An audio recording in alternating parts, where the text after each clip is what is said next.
Hi, boys and girls. This is Ms. Kathy. I'm so happy you've joined me today for another story just for you. Maria's Blaster Disaster. I can't believe it. Maria Vargas looked up from her bowl of cereal as her dad came in from the garage. He wasn't happy at all. It's fairly warm today, so I opened up my little hothouse for 10 minutes, he explained.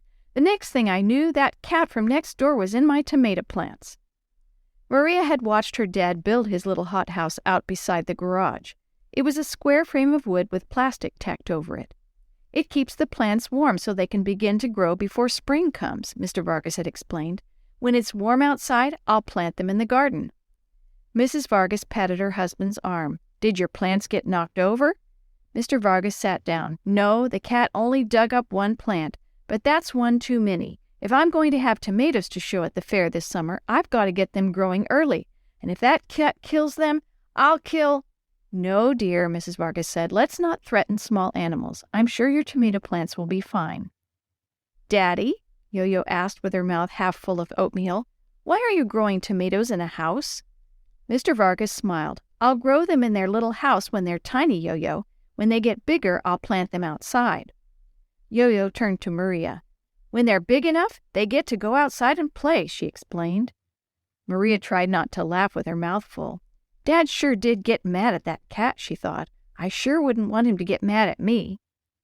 Mr. Vargas wasn't through. Yo-Yo, I want you to stay away from my hothouse. He looked at Maria and Chris. I want all of you to play on the other side of the yard. If those plants are damaged now, I won't be able to grow any big tomatoes in time for the fair.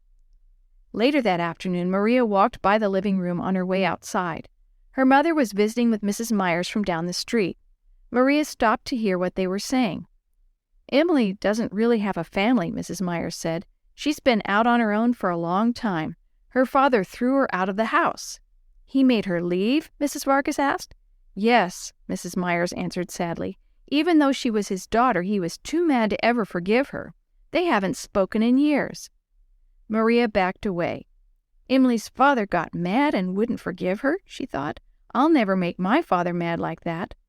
When she thought about what Mrs. Myers had said, it reminded her of her Sabbath school lesson the week before. When Noah was alive, people made God mad, and he sent the flood to get rid of them, Maria remembered. I hope he doesn't get mad at me. Later that week, Maria was out in the yard playing with her soccer ball. With spring coming, she wanted to practice. Hey, Yo-Yo, watch this, she called. With a mighty kick, she smacked the ball across the yard. Yo-Yo chased after it. Watch this, she called. Her kick sent the ball rolling toward the back porch. I'll get it, Maria called. She smacked it back toward Yo-Yo. Yo-Yo's next kick sent the ball around the corner by the garage. Maria was right behind it. I'll show you my best kick, my blaster. Stepping around her dad's hothouse, Maria lined the ball up and got ready for another big kick. Here comes my blaster, she shouted. She thought about what her father had said and almost didn't kick it. I want to show Yo-Yo my blaster kick. I won't hit the hothouse. She kicked it harder than ever before. Smack! Crack! Plastic and dirt flew everywhere. Maria almost stopped breathing. She ran to the hothouse. Oh no! Oh no! Oh no! She moved the plastic wrap and saw the tomato plants. The little pots were all knocked over. The dirt was scattered, and the little plants were broken. I don't see the ball, Yo-Yo called from across the yard. Maria, did you kick it yet? Dad's going to kill me. Maria scooped the dirt back into the pots. She tried to stand up the broken plants. Then she set the broken frame and plastic back around it. Maria? Yo-Yo showed up around the corner. What happened to Dad's hothouse? Nothing, Maria said as she quickly stood up. It's fine. Come on, let's play. She kicked the ball and ran after it, pretending that nothing was wrong. But as hard as she ran, she couldn't forget what was waiting around that corner when her dad came home. I'm going in, she called to Yo-Yo a few minutes later.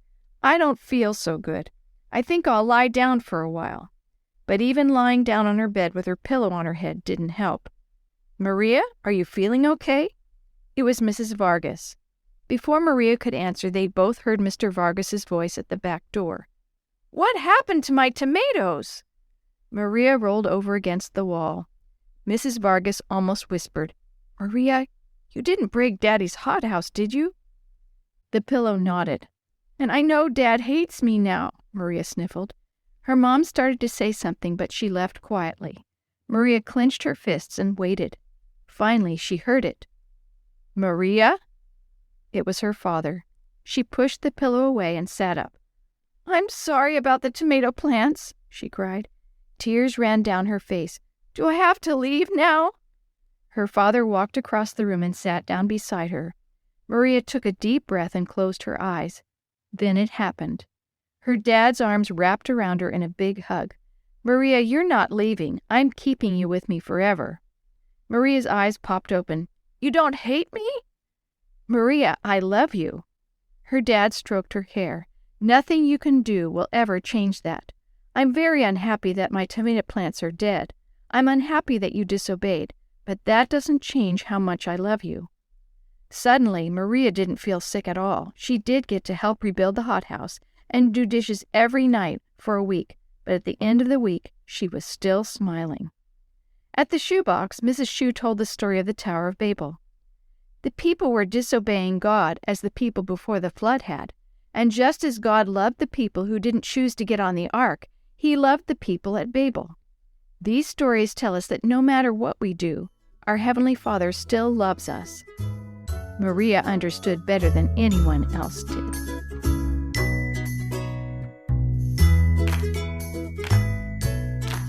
The story you have heard today is from the Shoebox Kids Bible Stories, written by Jerry D. Thomas and used with permission from the Pacific Press Publishing Association. If you're interested in any other books published by the Seventh-day Adventist Church, please visit AdventistBookCenter.com or call 1-800-765-6955.